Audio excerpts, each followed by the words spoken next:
Assalamu aleykum ve rahmetullahi ve berekatuh.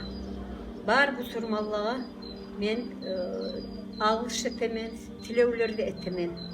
Ayavu Allah şu bizim sıylı bayramımızını karşılagan, kol uzatıp sahların vallaha bar da bu surmallağa Allah razı olsun. Allah kabul etip alsın barına.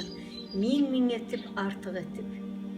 Kaburga bargallar ata anasının üstüne, kızardaş, yaşı, balası, gerti dünyada yatkan biz yalgan dünyada biz. Her baskan abatın Allah suva kitaplarına yazsın ya Allah.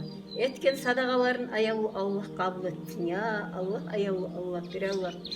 Bu yılı biz elhamdülillah nemsada koronavirüs deyip geçen yıl etik olmadık.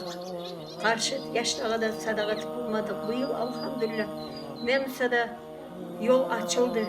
Şu koronavirüsleri bizden yok olsun ya Allah dünyalarda. Dünyalara para haklık versin ya Allah. Kaçağın etmesin, çabağın etmesin. Dalgalardan ayağı Allah sen sağlağın ya Rabbi, ya Rabbi Allah. Barınızda ben kutlayman. Şu bizim sıylı Orza bayramından.